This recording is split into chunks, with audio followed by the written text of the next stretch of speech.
Hello, everyone. We're having some technical difficulties, but once it's resolved, we will start class soon. Just give us a few more minutes.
Okay, everyone, sorry about that. Looks like we have everything resolved.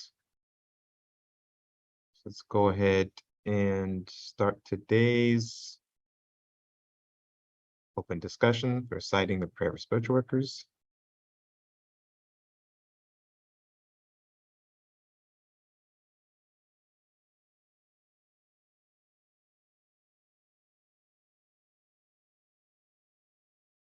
Prayer for spiritual workers.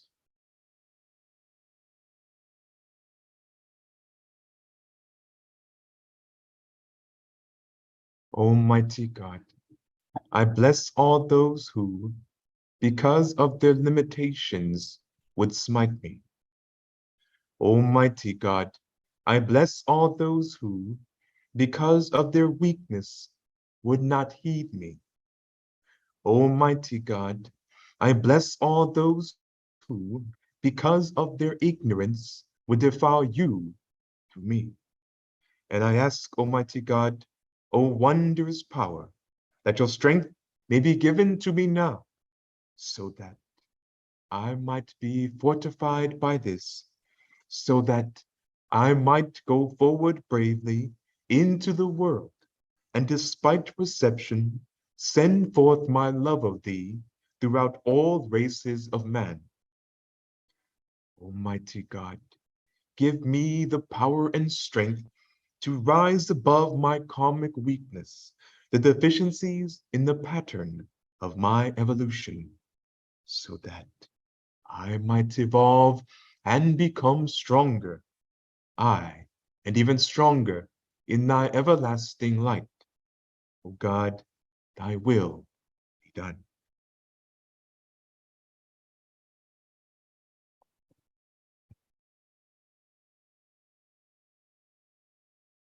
All right, welcome again, everyone, to today's open discussion and various topics. I apologize for not broadcasting last week. Uh, Davis was ill, but he's doing much better now, and we are able to continue with our class schedule.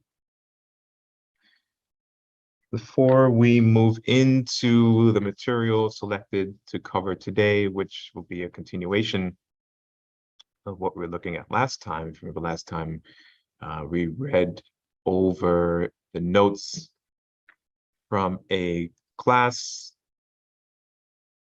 Nehemiah gave, say, well, several years ago, the Mystic Constitution of Man, but on the YouTube, the playlist is called Metaphysics 101, which is the first of the older classes that we'll be covering as we review several classes that were given, or some of the earlier videos of the earlier classes.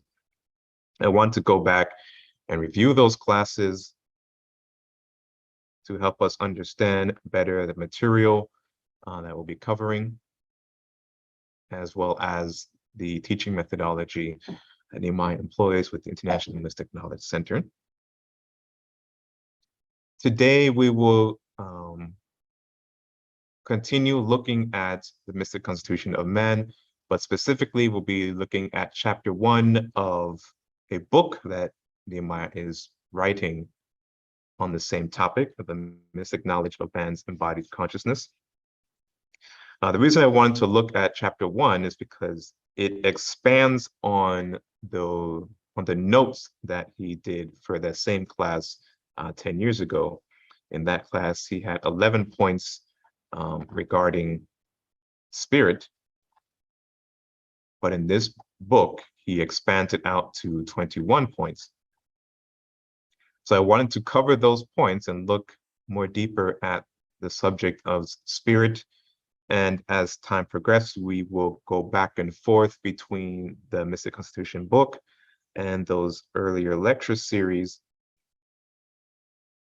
Because in the book goes, even though there's plenty of detail in the lectures, having the book alongside it will give us greater understanding and more depth into the material, because there's quite a lot of material that Nehemiah wasn't able to cover, even though in that Metaphysics 101 series, 2 videos, each video almost 2 hours of length, there's still a lot of material that he was not able to cover in those and subsequent lectures.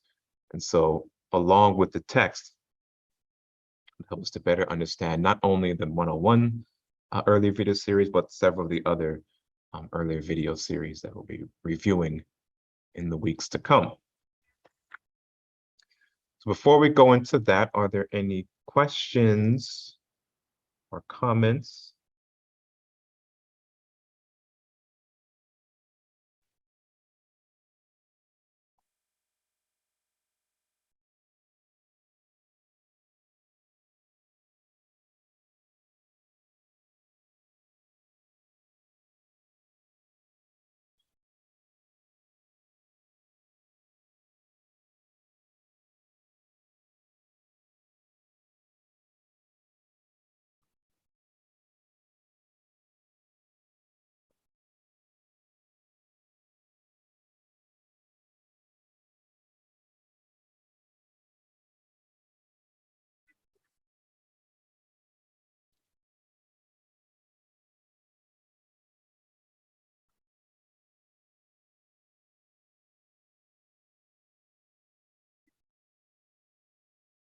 All right, if there are no questions, welcome, Ben.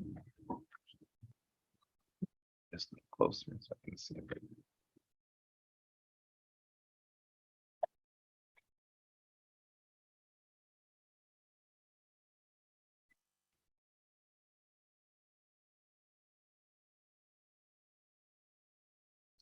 All right, if there are no questions, then let's go ahead and begin with a look at chapter 1 of the Mystic Constitution of Man. But if you do have any questions or comments throughout the reading of chapter 1, feel free to post them in the chat, or you can use, if you're joining us via Zoom, you can use the raise hand feature and ask your question audibly. We'll answer that for you.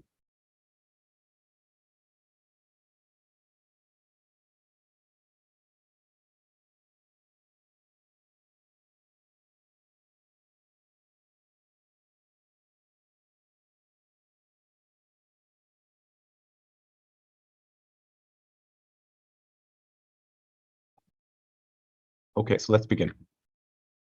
The Mystic Constitution of Man, the Mystic Knowledge of Man's Embodied Consciousness by Nehemiah Davis. So today we will just look at part 1, which includes, let me go to table of contents. Typical chapter 1, which is a brief statement on the spirit, the life of man as spirit, a divine spark of God, a brief meaning of spirit as a divine spark of God, the spirit, no beginning and therefore no end, and the spirit never breaks or diminishes its connection to the whole, and spirit as the power of creation. So a lot of this you'll be familiar from what we read last time, but this material in this book, it expands upon those notes from the Metaphysics 101 series. As this book is not yet published, it is not available in the shared folder, nor is it on Amazon yet. So we'll just be previewing some of the material covered in the book, but it will be published at a later date.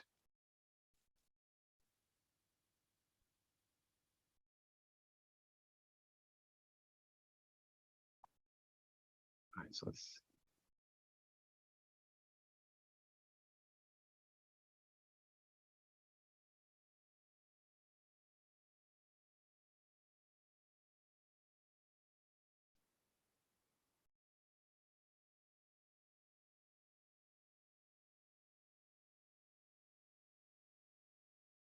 Okay, chapter 1, a brief statement on the spirit. In this chapter, we will attempt to give a brief definition of the mystic meaning of man's spirit, which is known as that real self within and behind man's existence. In mystic terminology, we call and recognize the spirit of man as a divine spark of God within us. And as stated above, it is considered the real self and the I am of man. The following statements are brief megabits of information regarding the spirit. Number 1, the spirit of man is an aspect of the whole, which is the absolute, God. Spirit is that divine spark of God within man. The essence of man's substance is forever connected to God, the all in all of the universe and more. To begin to understand spirit, you must realize that spirit has no beginning and no end. It is timeless, everlasting, and omnipresent. Therefore, spirit is unmanifested, because spirit is a true part of God, which makes it everlasting with an endless potential of power for the manifested aspects of the soul. Spirit is the canvas that all life is expressed upon. Spirit is the source of all intelligence in a manifested state of soul. Spirit is the source of all power, Shakti, as potential. And the soul is the body of the spirit, and the manifested intelligences are from spirit. Spirit is the source of the manifested creative power of the universe, with directed motion within a sea of universal mind. Spirit is the framework for divine law, karma. Spirit is that divine pressure, karma, that pushes all things in manifestation toward conformity to the framework of law, that brings all life back to the source, which is spirit. Therefore, spirit is the great ancient power of Shiva. It is the great endless positive, negative, and neutral power of the universe in a state of unmanifested and manifested potential. Spirit gives life through the process of involution and absorbs life through the process of evolution. It, spirit, is the creator and the destroyer of life. Through spirit, Shiva, comes the first creative sound, Vak, Nada Shakti, and that brings forth the creative Shakti, or all power, out of Shiva, spirit, as manifested potential to be shaped and molded into anything and everything. From spirit comes the perpetual creative power of the universe, Nada, the creative sound vibration that gives motion, substance, meaning, and life to the all-pervasive Shakti, or all power. From spirit is the universal Shakti power, the Shakti principles of the universe that gives a configuration signature to Shakti that serves to modify Shakti. There are 4 distinct principles that are karmic signatures within the framework of creation or the manifested world. Principles of the Shakti are, number 1, Dhyana. This is the framework of wisdom that all movement or action happens within the universe. It is the karmic signatures which governs intelligent movement to all action. And 2, Chitta. This universal mind energies gives shape and molds all energies, Shakti.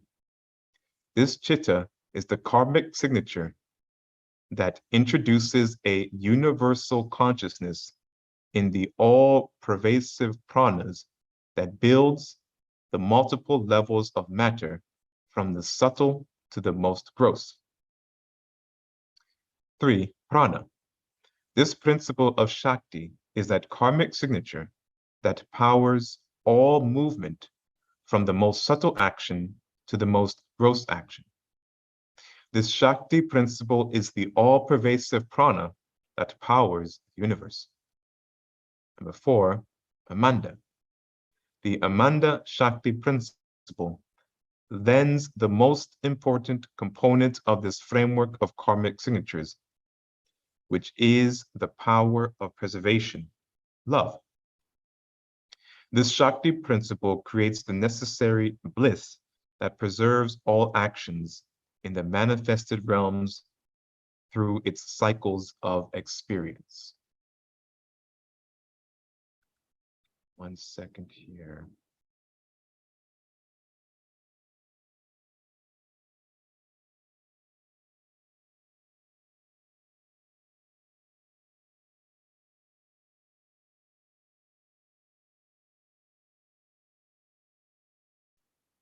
Okay, so really quickly, I want to interrupt those 14 points, because when you go back to the Metaphysics 101 lecture, can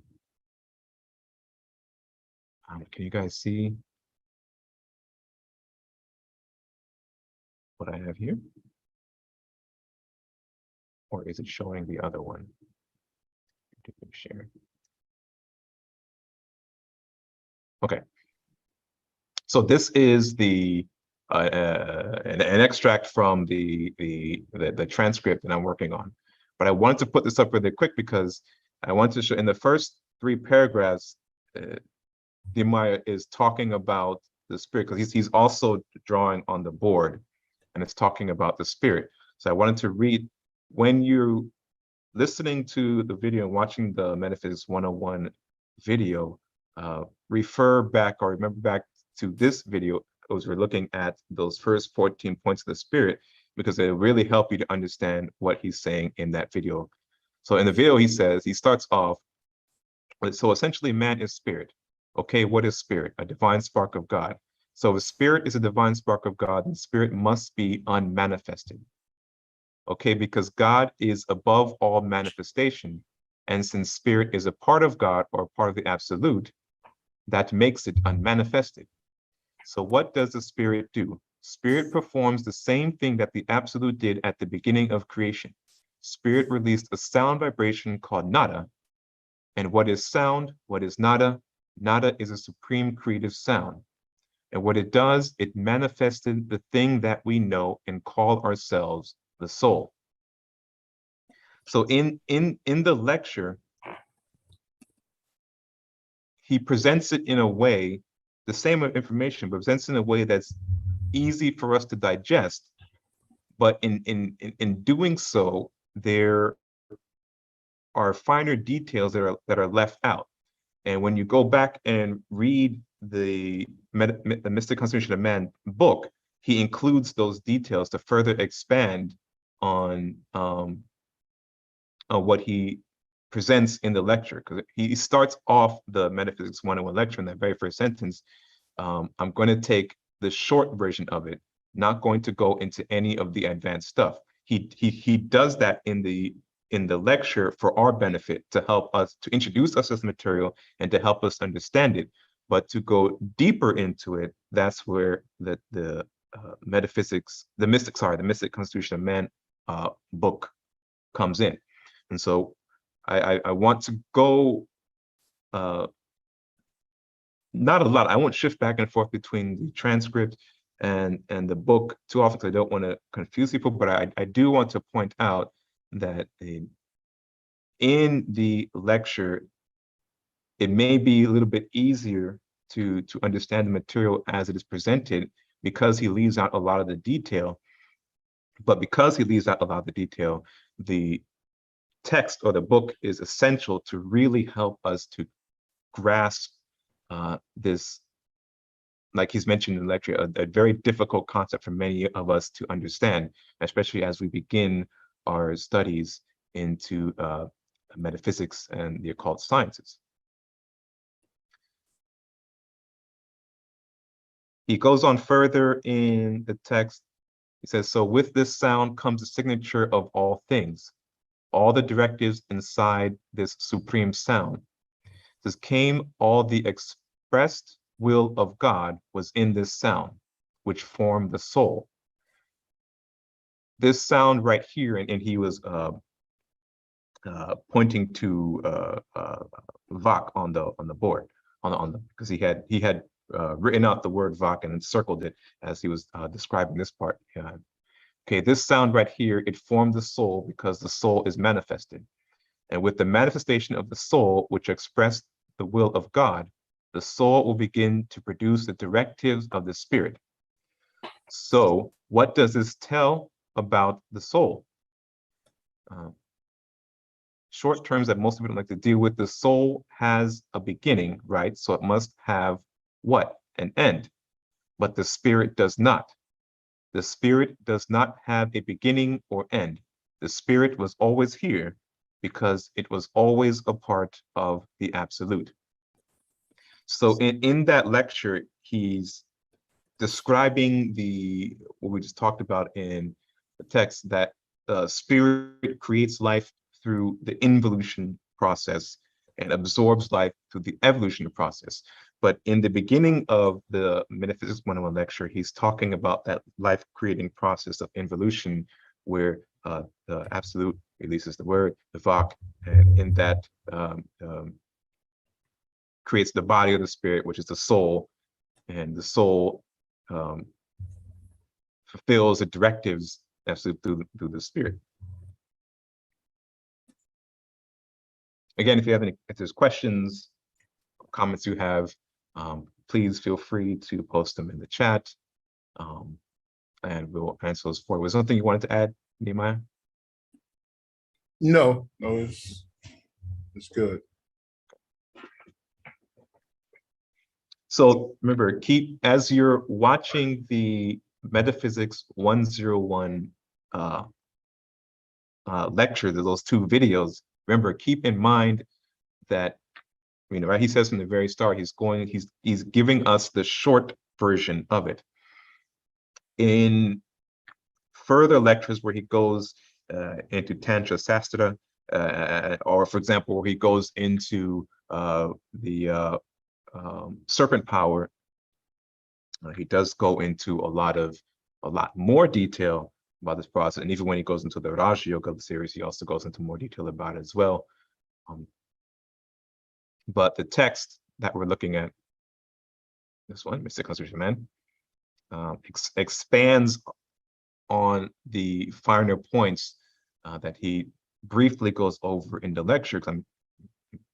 You could imagine if he did include all the details in the lecture, it would have gone on for several weeks. So because it was a 101 lecture series, a lot of the finer details were left out, but they are here in this text, and we'll cover them as we continue on our review of those earlier lectures. So continuing on, point number 14, from spirit came the Shakti, all power wrapped in its nada power of expression and its principles as realms of Shakti, which are the framework and boundaries for the karmic signatures of the universe. 15, from spirit came the Shakti, all power, and its principles, and from that comes the cosmic elements of the universe. It's just going to go back a little bit, but I really like this point here, number 8, because he ties together the framework of creation, the laws which govern the framework of creation, karma, and the pressure towards conformity with the law, as is the definition that Dr. George King gives, for karma, and ties them together with spirit.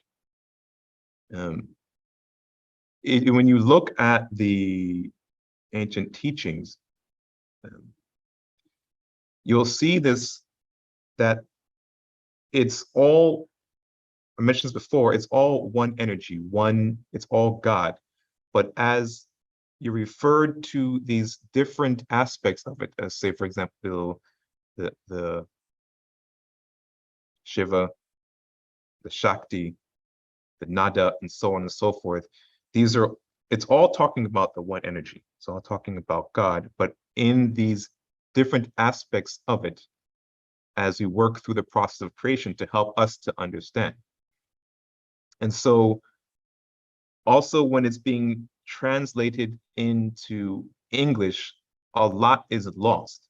So Nehemiah does this in the class to help us understand that when he's talking about, he'll talk about spirit, but he'll also make sure that if he's talking about Shiva or Shakti or Nada, he'll reference exactly what he's talking about to help us understand. Even though it's all spirit, it's all God, he makes the effort of, just like how they do in the ancient teachings, of pointing out, okay, yes, it's Shiva, yes, it's Shiva, Oh, yes, it's spirit, but under this mode of motion, it's this particular aspect. Under this mode of motion, it's another type of aspect. Under this level of manifestation, it's this aspect. And this of manifestation, this aspect. And so don't get let all the different terminology confuse you or make you feel overwhelmed. Just take your time when you're reviewing and studying this material, and then all of it will slowly make sense as each dot is connected as you continue through your study of the material.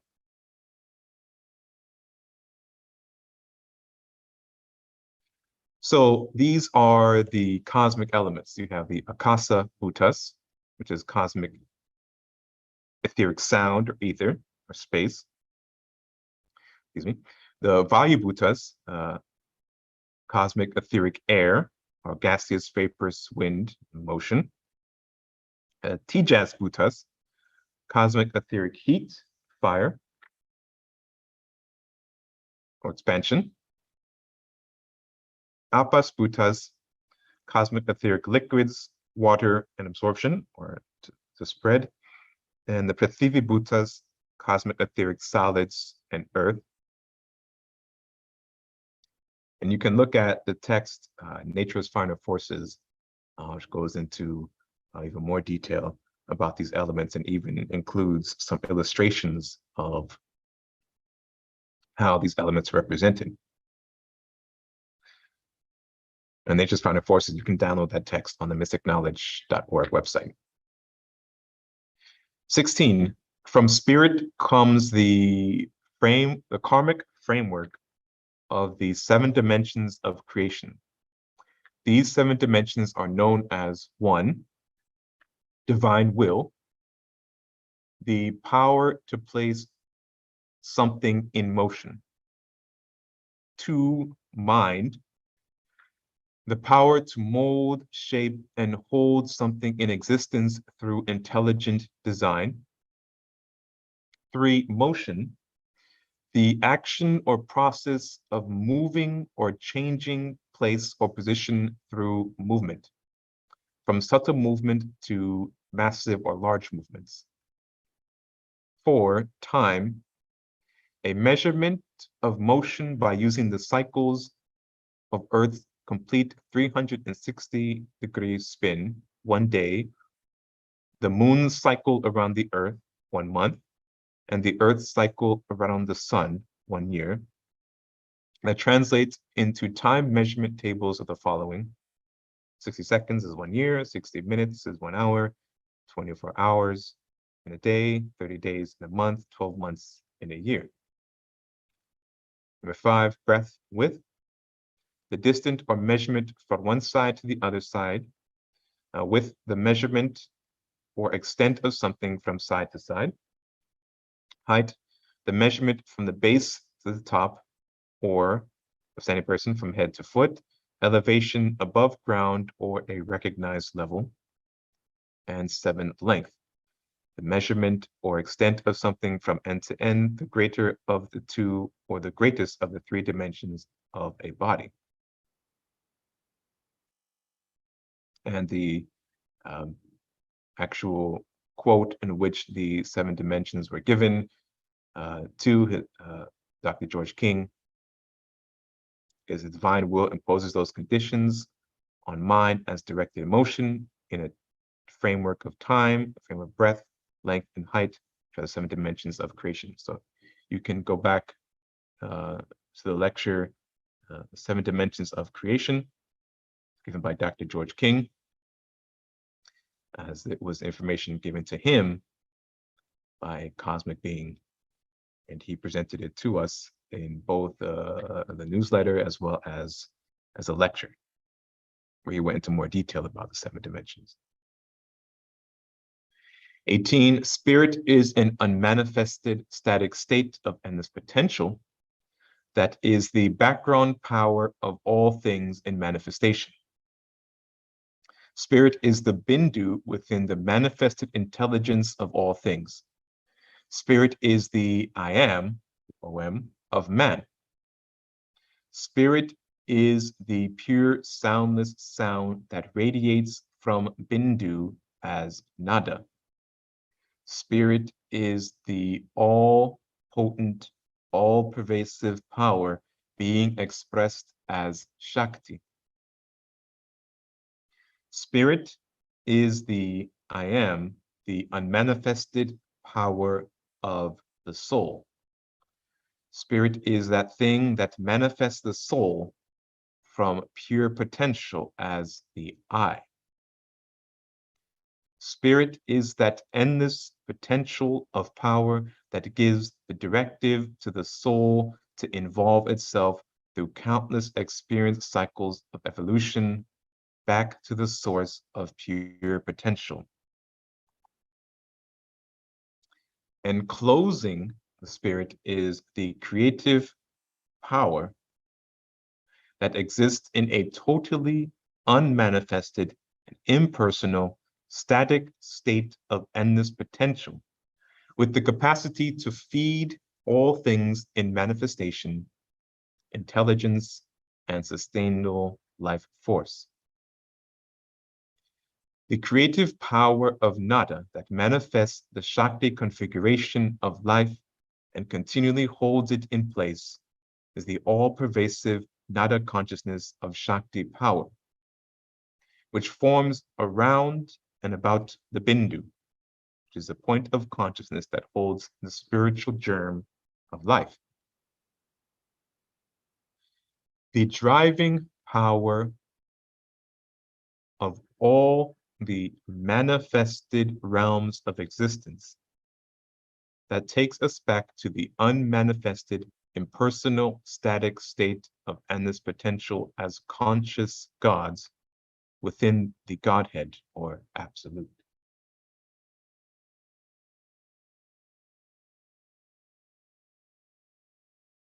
So before I move on to the next section, let me see, are there any questions or comments?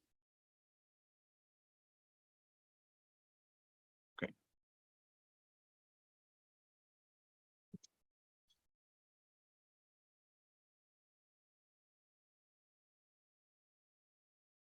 The life of man as spirit, a divine spark of God.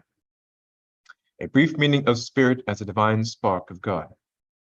This subject is probably the most difficult one to approach for most students and to comprehend because of the limited scope of our awareness and the physical limitations of life. We live in a mortal, physical state of mind, not allowing us to truly comprehend the complexity of our true nature, the spirit, a divine spark of God that dwells within and all around us and allows us to make our being through evolution. What is this thing called spirit? This has been expressed and defined in many different ways by all walks of life. The yogi mystic believes that God is the absolute, the all in all, the life and source behind all things. It is all things and even more than that. Words cannot truly express or define the nature of this supreme power. Our feeble minds struggle to comprehend the greatest of the relationship to our divine source. Spirit is the name we give to that part of ourselves that never breaks the connection with the absolute God. It is the real you, the only part of you that is not manifested or created. There is truly no real complete definition we can give to spirit because it defines the perimeters of definition. Its true glory and magnificence cannot be captured in the imagination of man, in the speech or the written word of man. We can only attempt to give some brief, limited meaning to it. With our state of limited consciousness, we select and assign names to the infinite source in order to begin to grasp the ancient knowledge and secrets of the creative universe. The spirit is the real you, the source of all power, is described as that point or spark from the absolute.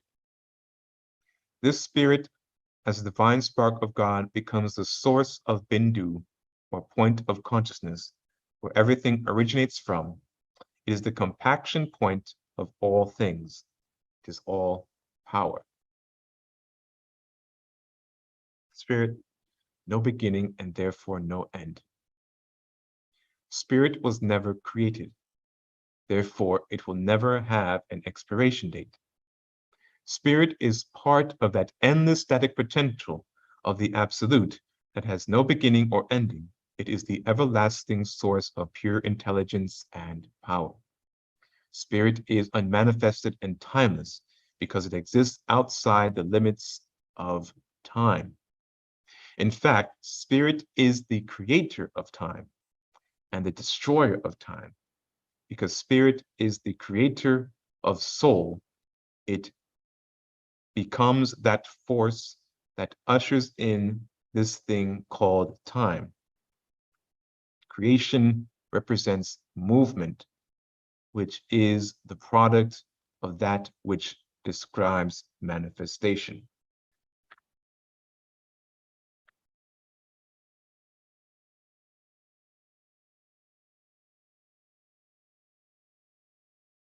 So,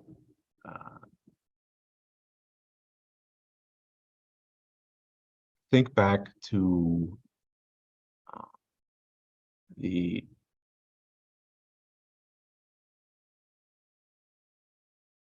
now I have a question. No, I have a question, sorry. In relation to the 7 dimensions of creation, right? Spirit is expressing that divine will, that first dimension, creation, which then brings into all of creation. Yes, but it's also mind and motion. It's the power behind mind and motion as well.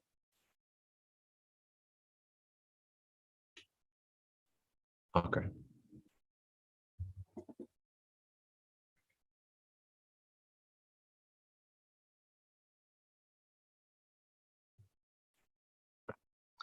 The spirit never breaks or diminishes connection to the whole. The spirit as a divine spark of God that is still connected to the whole and unmanifested in our sense of the manifested world, the spirit never breaks its link with the absolute. It stands as the Shiva aspect to manifest life.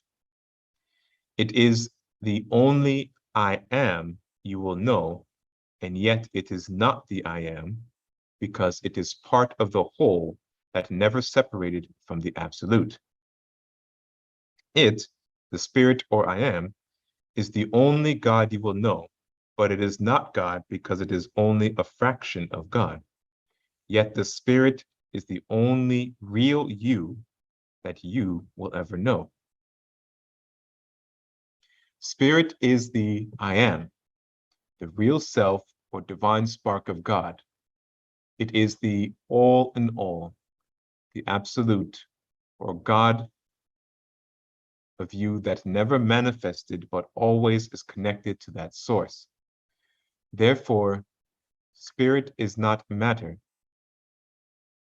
but spirit is the static endless potential of everything.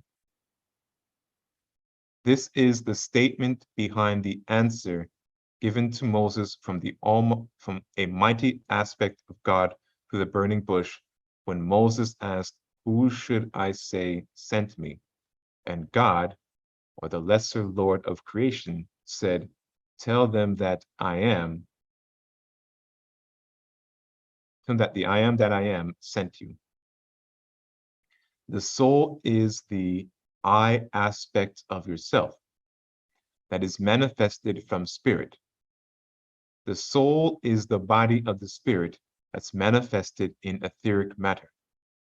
The mental manifestation of creation is the expression of consciousness for the soul to gain experience through.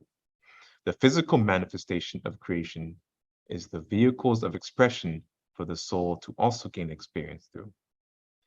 This subject of spirit is generally misunderstood mainly because to truly understand it, you have to understand it in a framework of abstract thinking.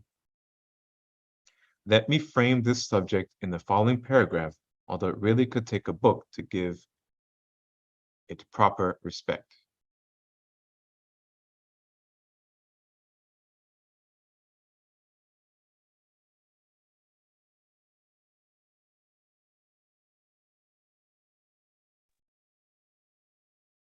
The spirit of man represents the God of man, which is in the I am of man. Spirit is unmanifested. Spirit is infinite, and spirit never had a beginning and never will have an end. Therefore, spirit is untouchable, but omnipresent. Spirit is invisible, and it is visible everywhere. Spirit is the background canvas for all creation, yet it is not manifested. Spirit is the all in all.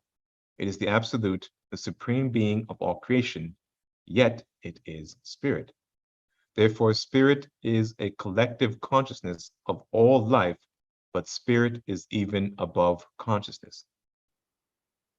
Consciousness defines a state of limitation, and spirit is above limitation because it, spirit, is that static, everlasting, endless potential that creation pulls on in order to manifest itself as limited consciousness in all shapes and forms. Spirit, power of creation. Spirit is the absolute, the Shiva in Sanskrit terminology. It is the all in all. There is nothing outside of spirit because it is. Spirit is undefinable. It cannot be described.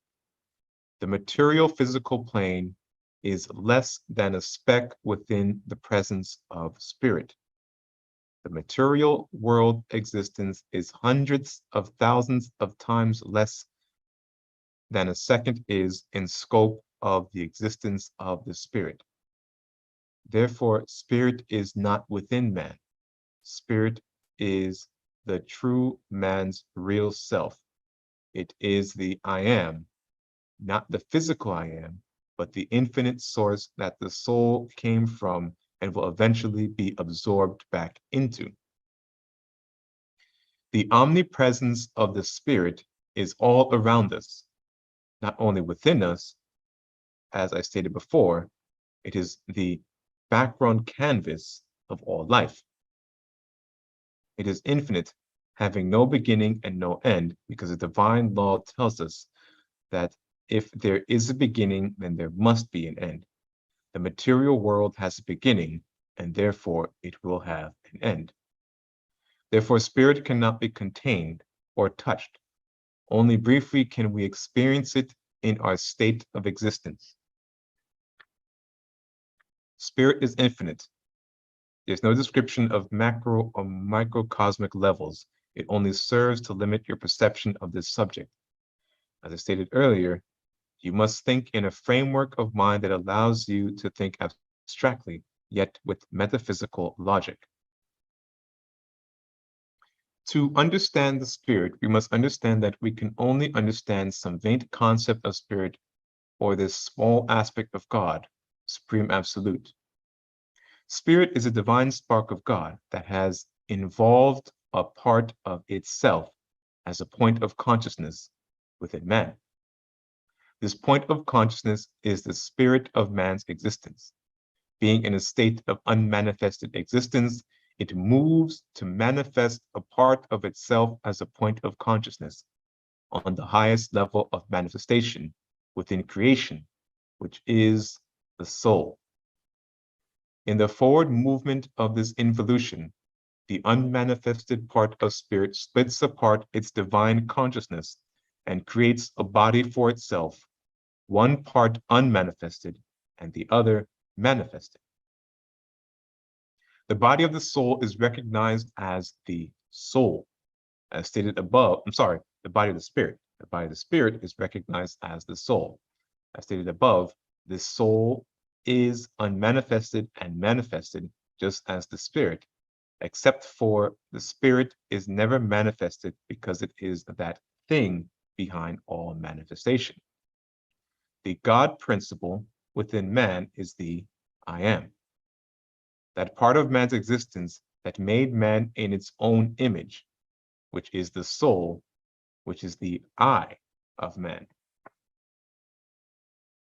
The spirit is a part of the absolute, which is unmanifested because it's too vast and too pure to be touched or contained because it is all. So it creates a point of consciousness of itself as spirit that is unmanifested but is expressed through the soul that is unmanifested and manifested. The unmanifested part of the spirit and soul is untouchable, unseen, unheard, but is the background and source of power for everything that is manifested. The manifested portion of the soul is far less than a fraction of the unmanifested existence. The spirit is that sacred flame within us and outside, and yet exists in neither place because it exists everywhere. It is the cause of our involution and the long journey of countless lives through evolution. The spirit as soul was the first aspect of man's creation, which is the highest possible aspect of creation, and will be the last to appear in the so-called full consciousness. It must be understood that spirit, unmanifested or manifested, has no need for consciousness because it is above this. In fact, it is the cause of consciousness. In fact, consciousness is a part of the process of involution and the tool for man in evolution. It is said that God spoke the word, and the word was God, and creation was formed. The word was the sonic vibration released from the absolute God, which made its impression on the universal mind substance and the all-pervasive cosmic energy, prana. The word was God, because God is all in all, and is God for all things come from and is contained and maintained by God. It is said that the first word spoken could only be an expression that gives the name to the one life, the absolute. And this word contained the expression of the will of God.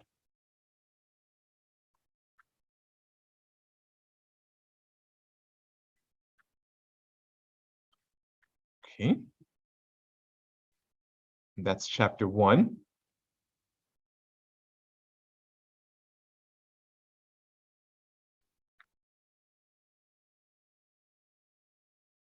Do you have any questions or any comments or anything you'd like to add, Iman? No, I think it's really self-explanatory. I could have went more into it, but a lot of times it just serves to confuse.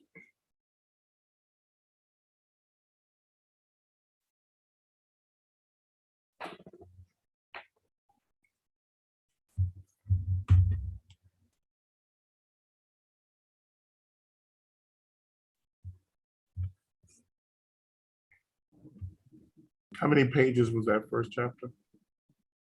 That first chapter,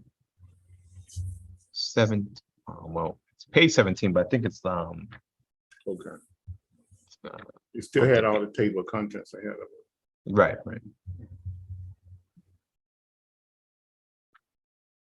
And it's not double spaced or nothing either. No.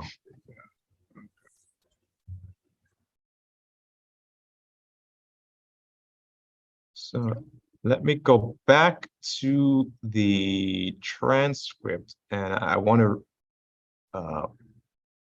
read the parts where uh, Nehemiah is describing exactly what we just read, but I guess in an easier to understand form. I apologize because I don't really know how to format transcripts properly. I guess I should include timestamps in here, but as it's a work in progress, I'll go back and add the timestamps, and so you can cross-reference it with the video. But do remember, in that Metaphysics 101 videos, there is a, what's the word? A lapse, not a lapse, what's the word? The audio and the video is out of sync. So I think that the video is a few seconds ahead of the audio. And so when I include the timestamp, it'll be the timestamp as according to the audio, not to the video. So the video is a few seconds ahead. So when you go back, keep that in mind when you're reviewing the Metaphysics 101. But in that lecture, he describes what we just read in the book as the soul moves forward with its directive, and then the soul, using its divine awareness of the spirit, the soul begins to follow the directives of the spirit in order to manifest vehicles of expression for itself. Because essentially, the soul is what? What do we call the soul? What do we say the soul's purpose? It's a vehicle for the spirit. In what? In manifestation. The soul is a vehicle for the spirit in manifestation. So therefore, the soul has this supreme awareness about itself and about the spirit.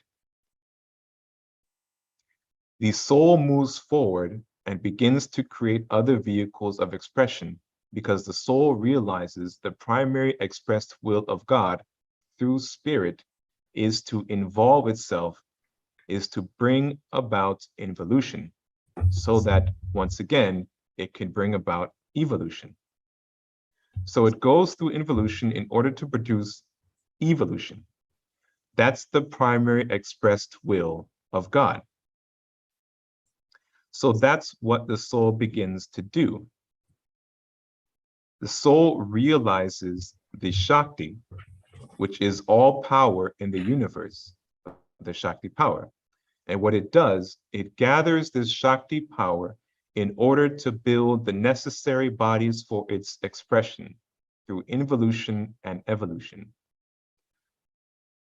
At this point, he had on the board drawn or had started drawing out Sushumna, and was beginning to move into description of the bodies and the bodies that make up the auric unit.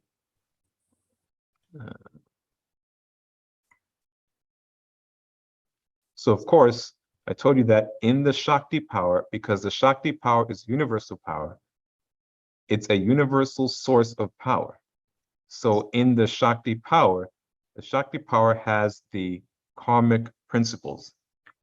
As I call them karmic principles, these karmic principles, he had written them on the board, these karmic principles of Shakti is to say, in simple terms, is Shakti as mind, and that gives on the handout, and is Shakti as prana, Shakti as Vyana, which is wisdom, and Shakti as love or Ananda.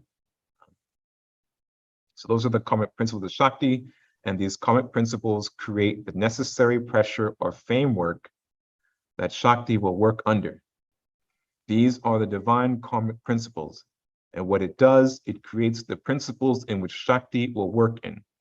The karmic principles is the pressure in which Shakti will work in. Now the soul realizes this, so the soul takes this Shakti and pushes it down this thing we call Sushumna. Okay, so then at this point, he's moving more into the human makeup.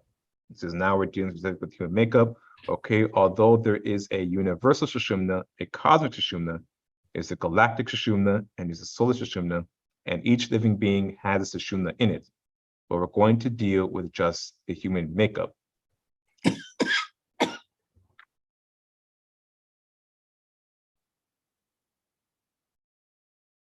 Yes, Ben, you can ask any question. They don't necessarily have to pertain to the material I'm covering right now. If you have any question, metaphysical related, you can feel free to ask it in the chat. Okay, so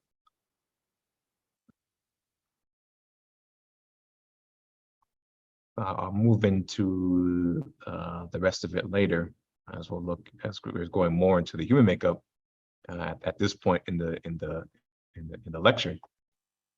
But later on in the text,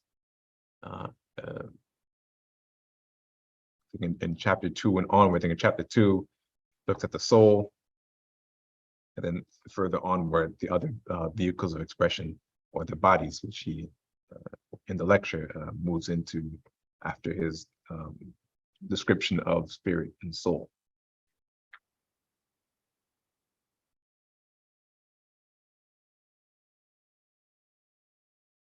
There's a question here. Can you maybe say something about involuntary kriyas? I started experience those and they are getting pretty intense. What do you mean by kriyas? Involuntary kriyas, Ben?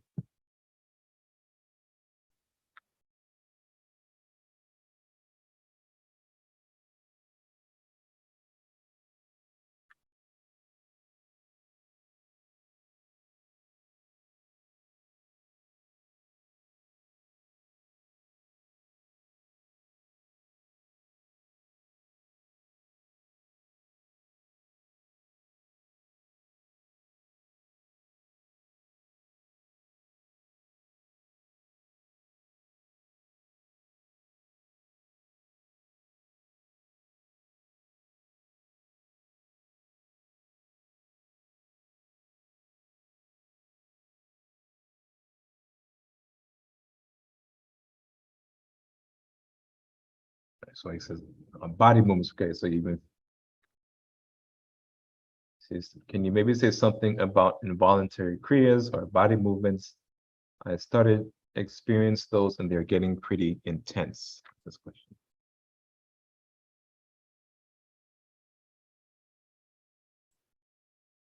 The question is, what brought that on? And the second thing is that the first thing you need to do is check with a medical doctor to make sure that it's not a condition. In yoga teaches you to take control over your mind. Therefore, the mind takes control over all the bodies, whether it's the astral body, the physical body, the astral body, or the etheric body. So if that's not what's happening, then you need to examine what is happening. Because I know a lot of people like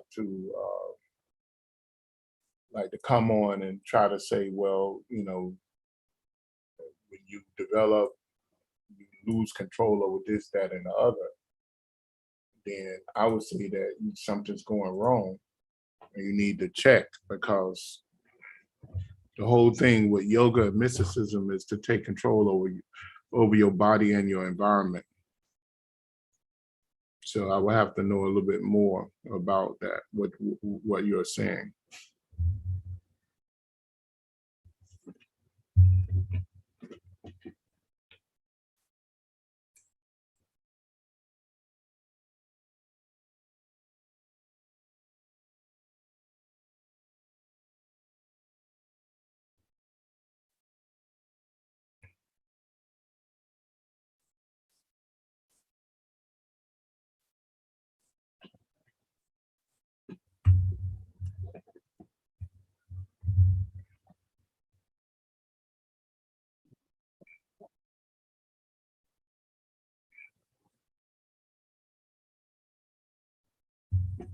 Any other questions?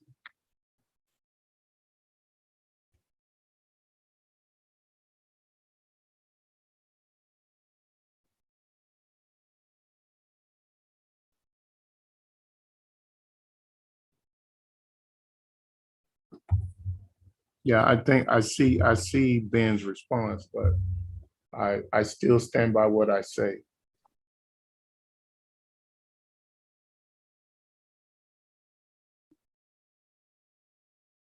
When you practice Raja Yoga, which Raja Yoga is the royal yoga, in Raja Yoga uh,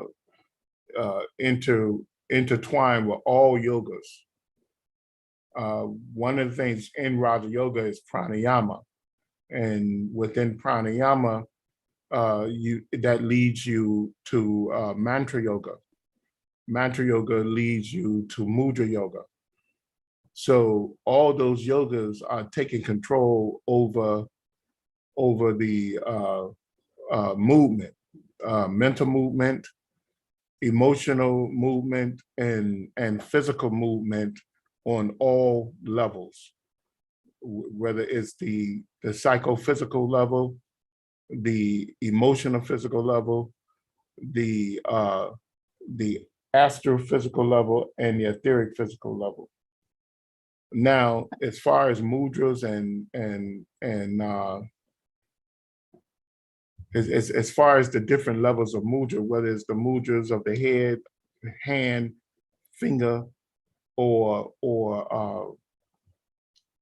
body movements, is through mantra that you go into a particular level of contemplation that gives you certain movements in order to direct energy and bring about a particular level of energy, whether potent energy, subtle energy, or a huge amount of energy.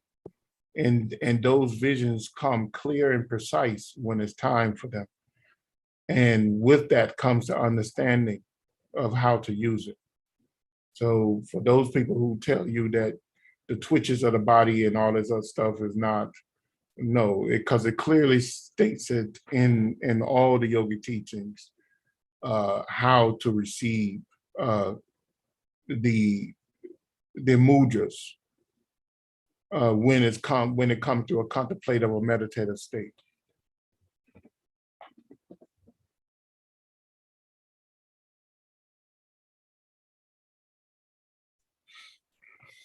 I hope that explains it to you.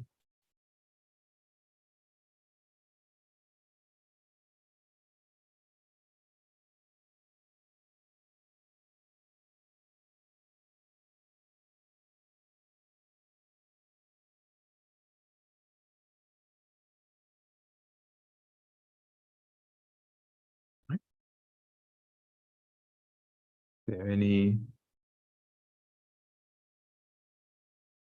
more questions?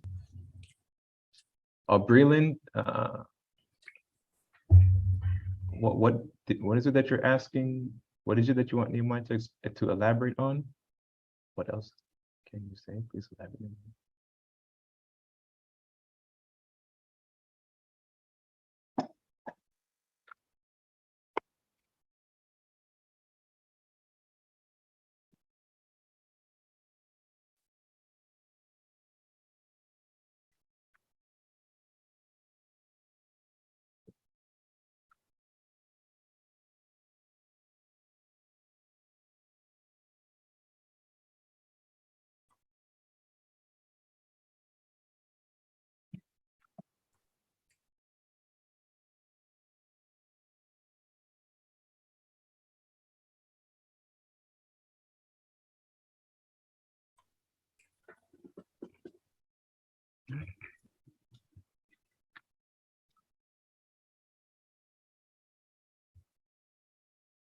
All right. Well, if there are no more questions, He never went into explanation of what he was trying to say. Yeah, I'm not sure what he was asking you to elaborate on.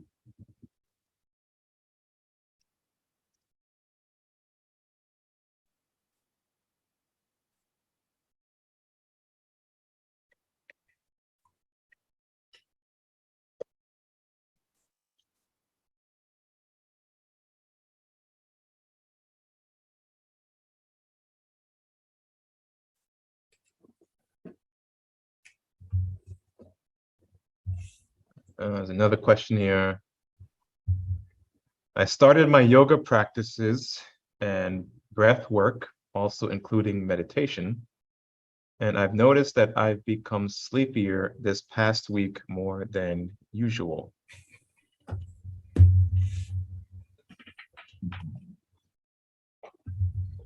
The question is, what type of breathing exercises and what type of, and what do you call meditation?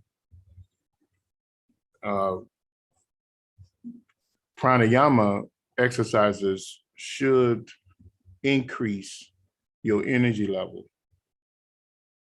And no one, hardly anyone can start meditating immediately. So maybe you mean concentration practices or visualization practices.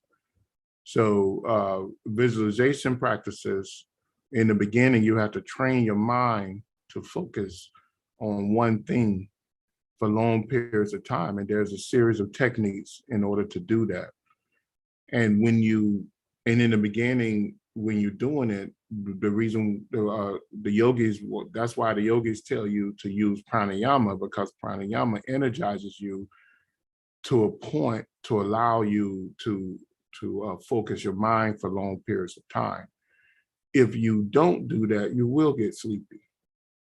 It's just as simple as that. So I would look at your breathing techniques a little bit more, because the breathing techniques, if you use the breathing techniques with the concentrative exercises, which most people call meditative exercises, it will eliminate the sleepiness once you learn how to do it.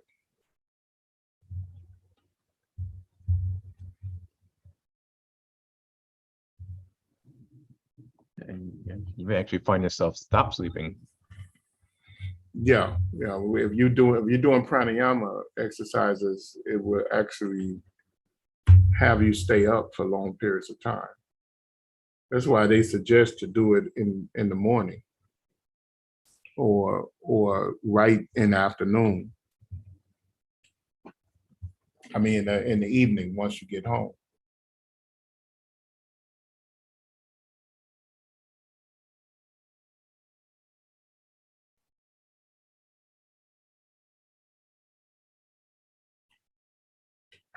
She asks another serious application.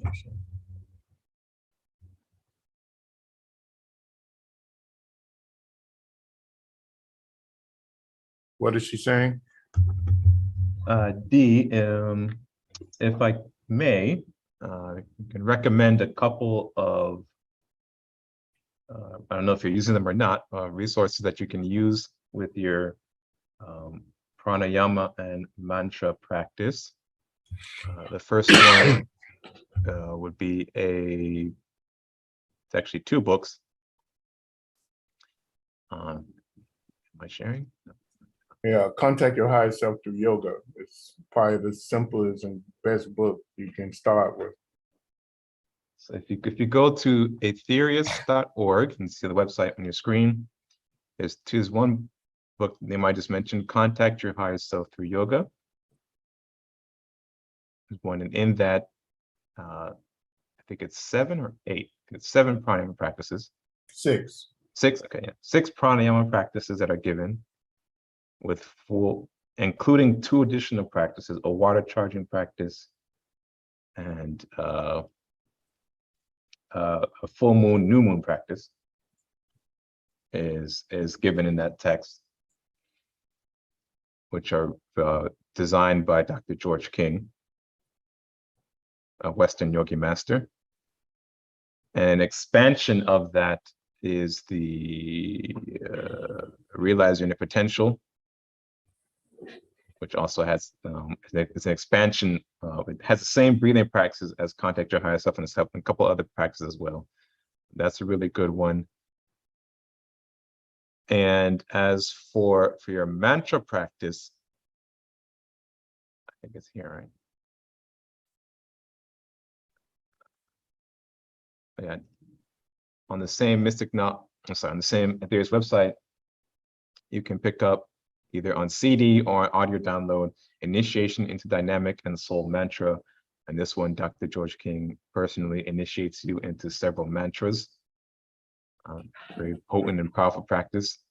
Mantras that you can use both in your personal practice and in some group practices. For example, in our 12 blessings prayers, we use some of the mantras, and prayer power, we use several of the mantras. So between those two sources, you can have full pranayama practice and a full mantra japa practice to help us go along with your yoga practice. Also, I would recommend, and to get greater content of the yoga breathing practices or pranayama, The Science of Breath by Yogi Ramacharaka. Yes. It's a small book. It's only like, I don't know, what's it, 80 some pages? Yeah. But it gives you a lot of content on breathing and how to breathe. And then Dr. George King gives a lecture tape on concentration, contemplation, and meditation. And it kind of explained to you what that is.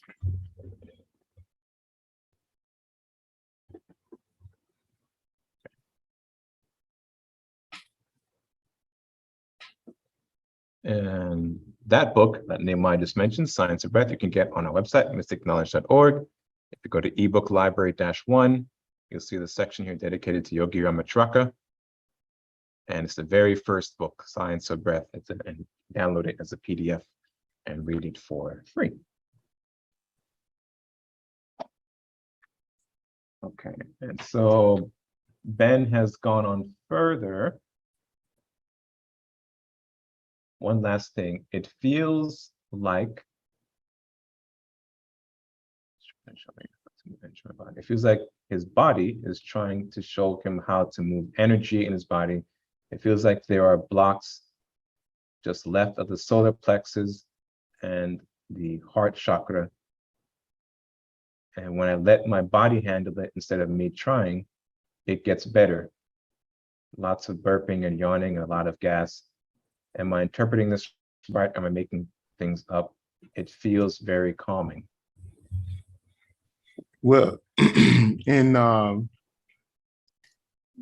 the real serious student that's looking to take control over the subtle energies in the body, they practice Hatha Yoga. Part of Hatha Yoga is really extreme. A lot of people really don't. A lot of teachers really don't get into Hatha Yoga. If you really want to, because Hatha Yoga is the beginning stages of Kundalini Yoga and Raja Yoga. So in Hatha Yoga, you become a vegetarian. You take on a vegetarian diet, and then you look to cleanse the body of as much waste as you can, and you begin to mold and shape the body to the practices of yoga, of moving energy. So in doing that, you will eliminate what Ayurveda teachings talk about: wind food, food that causes gases, spices that excites the senses. So you begin to use different combinations of food in order to eliminate those things that affect the body in that manner.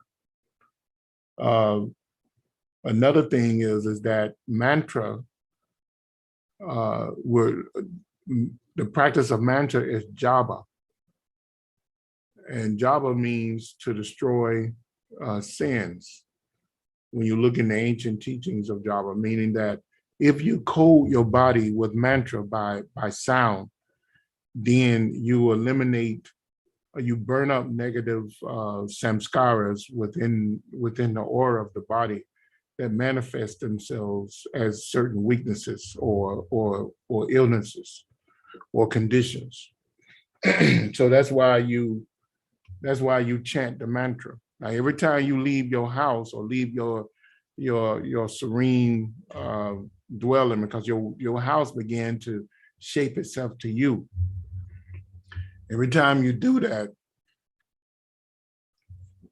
you open yourself up to taking on negative samskaras from other minefields of other people in other situations. Then you bring that back into your house.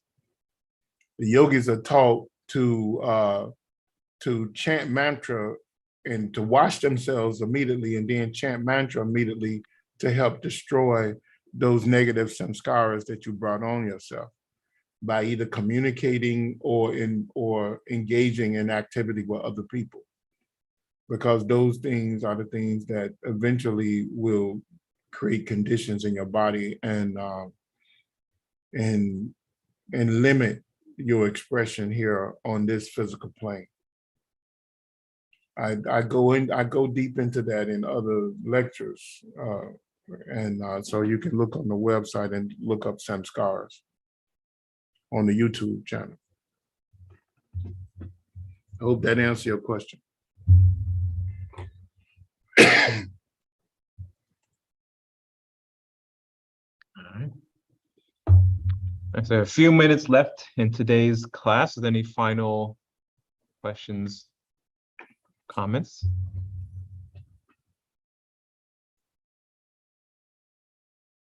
Breland, did you have a question? I saw you joined us on Zoom.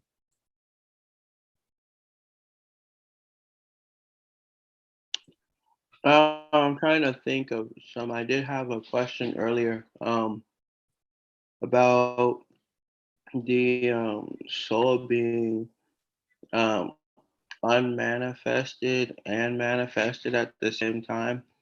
So basically, does it act as some type of link, like a bridge to the spirit, basically? Yeah, what that means is that the spirit is unmanifested, but the spirit created the soul. Therefore, the matrix of the soul, the true matrix of the soul, lies within the spirit. So then that makes the spirit a twin soul. So a part of the spirit, a part of the soul is always with the spirit. And then there's a part of the soul that's a traveling aspect of the spirit that goes out and involve itself in order to collect data and go through cycles of experience. Later on, when when the soul develop itself, then the soul began to do that with the various planets that it blend its soul with.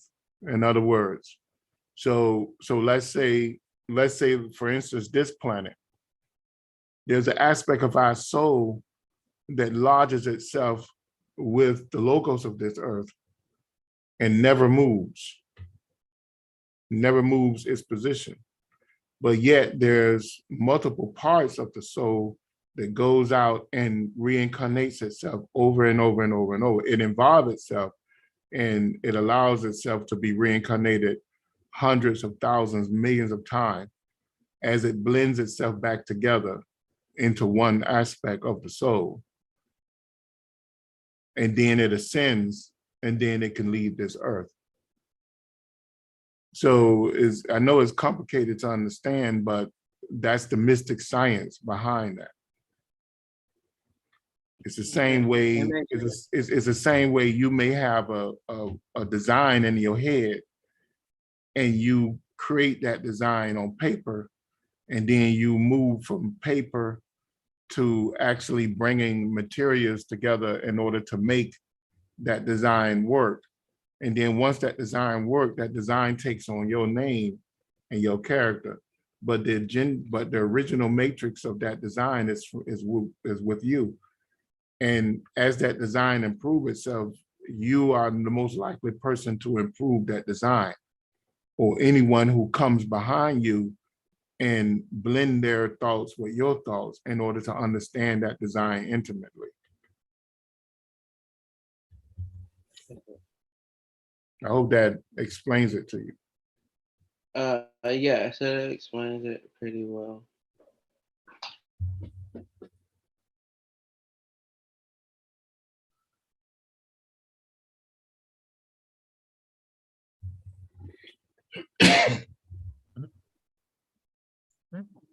Thank you, Dee, and welcome.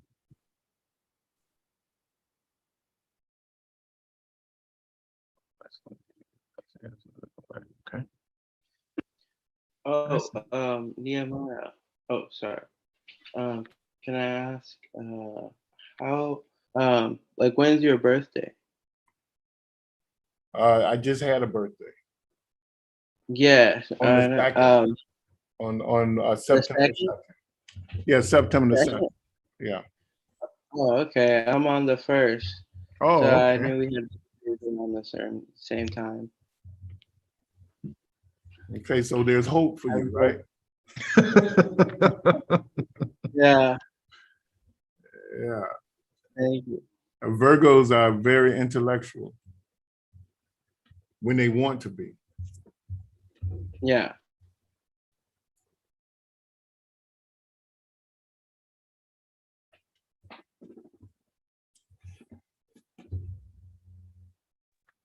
All right. There's no final questions or comments. Let's go ahead and close out today's open discussion and various topic session with reciting the New Lord's Prayer. Cue that up.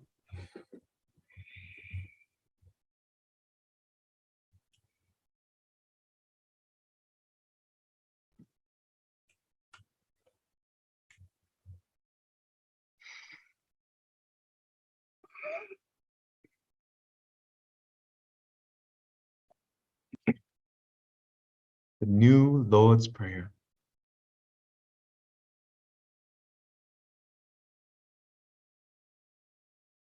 O divine and wondrous Spirit, O everlasting Lord of hosts, send forth now through me thy great and lasting power. Allow me, Almighty God, the lasting privilege of radiating to all the world thy great love, so that those who suffer may be given the power and energy to rise above their weaknesses. Almighty God, in great humility do I ask you to send forth your power to give to me this great lasting privilege of being a channel, so that my suffering brothers may be helped and guided and healed and lifted into thy light, so that they who know not may look up, and in doing so receive to their higher selves your divine counsel. Almighty God, this day have you granted me a divine privilege. I ask you now to give to me the strength, so that never again will I turn from my inner vision of you. Oh, great peace, great peace, great peace. In praise of your greatness, O God, doth my soul sing. Grant it energy to sing on forever and forever.